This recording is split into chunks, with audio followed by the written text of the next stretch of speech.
I'm here with Oliver, who has written My Childhood.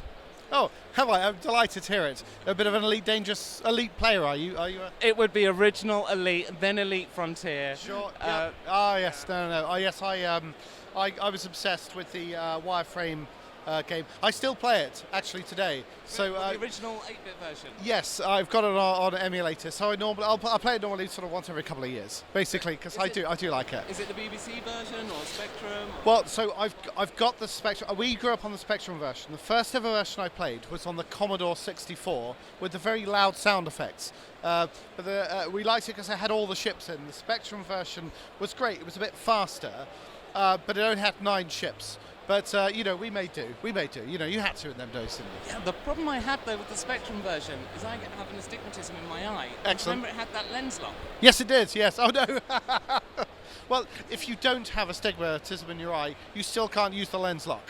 So, I think it's fine. I used to get my brother to come down and try and figure out through the lens lock, and he would put it against the television, and he'd squint to try and see the coded letters, and you'll give it 3 game attempts, and after that you'd have to sort of load it up again. Yeah, and it's like a 20-minute load time. Absolutely. So after about the first hour you can finally get in the game, but no, it was worth it. It was great. So you've turned Elite into an RPG.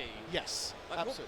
How do you transfer something that, it wasn't inherently a role-playing game. It was a space trading type thing. I disagree. I think it was a role-playing game, and I think it was just a role-playing game without numbers.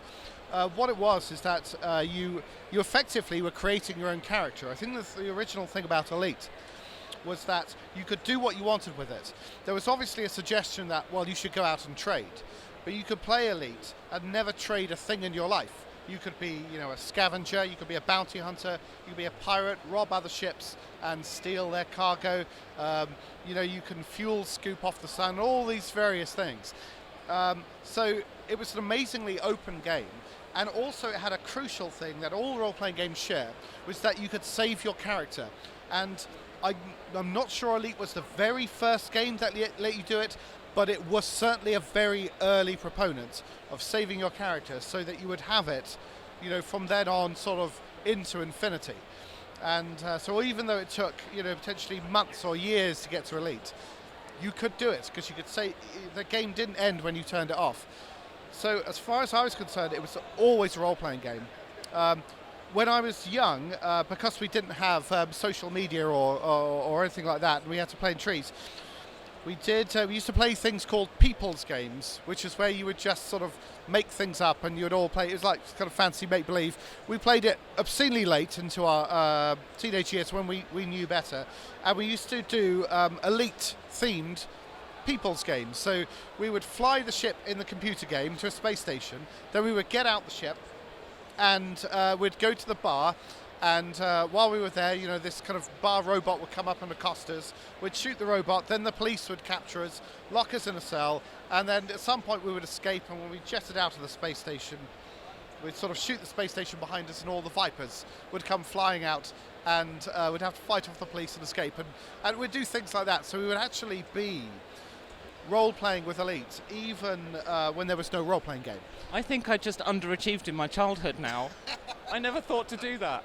It's a shame. No, everyone should do it. I don't know why they don't do it now. Apparently it's really uncool, but I know, it's great. So. I remember when Elite Frontier it came out with that background book with the stories and stuff, and I loved reading that. It was amazing. And you had this, was it Federation and Empire, if I remember rightly? Yes, you did, absolutely. Yeah. Is that still in the game to this day? Is Elite Dangerous built on that? Yes, it is.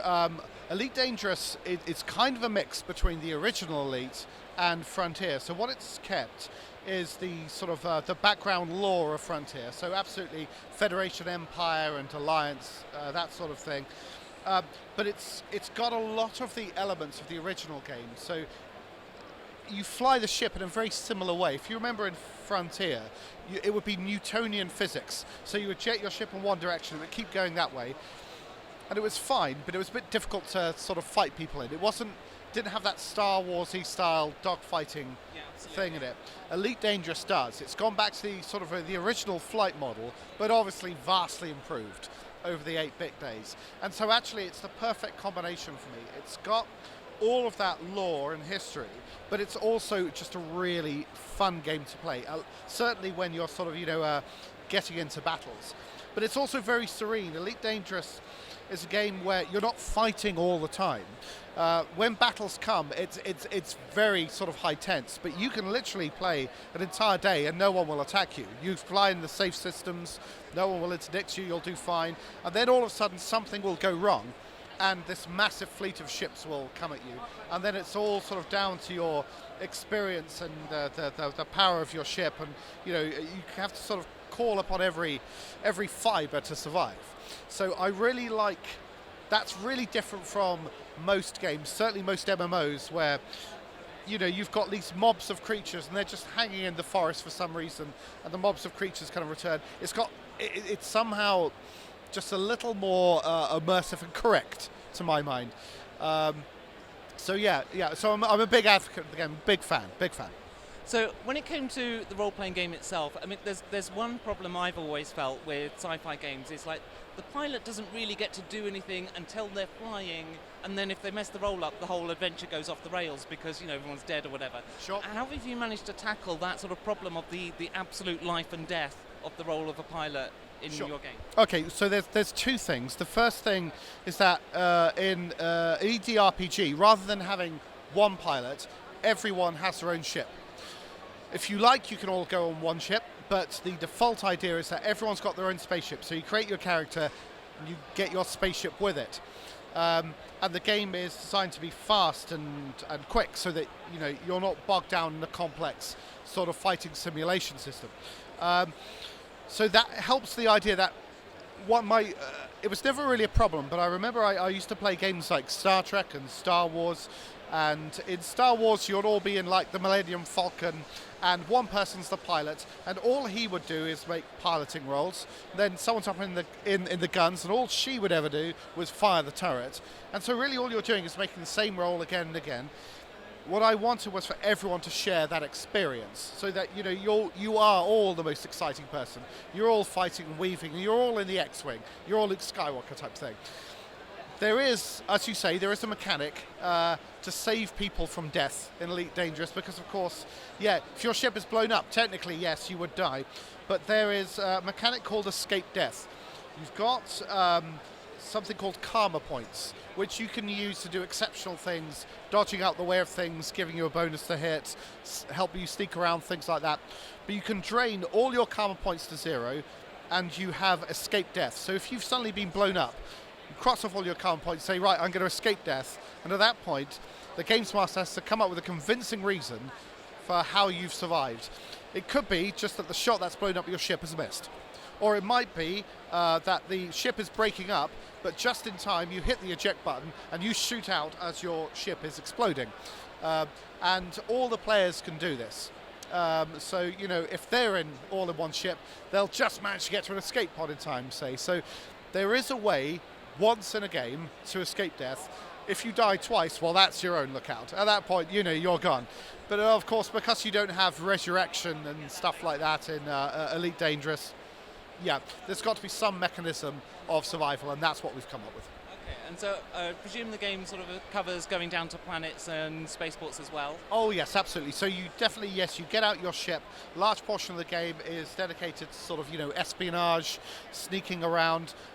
There's all the sort of the different weapons and equipment that you can use in personal scale.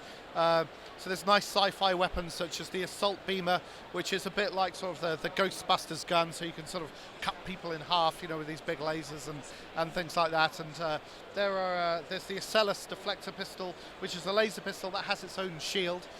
So people are shooting in front of you, the bolts deflect off the shield and stuff like that.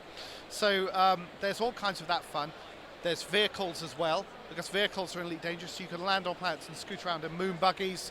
But in the RPG, as well as moon buggies, you've also, you can, if you like, you can get your own mini tank. You can get sort of gangland battle cars. You can fight pirates and dune buggies across the world. It's designed to be very, very quick, and I've made it with the idea in mind that these days we've got less and less time to play. And I remember when I was younger, we could sit down for D&D for 6 hours at a time.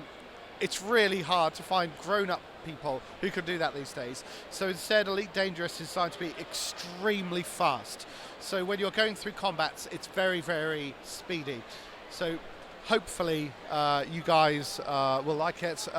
We're giving away 5 free sets in a competition, which you know about. Anyway, which you can tell. Yeah, we'll give all the details for that Of course. just a moment. So thank you very much, Oliver. It's been a pleasure talking to you. Thank you for bringing my childhood back. I'm going to enter that competition myself. No problem. I hope you try.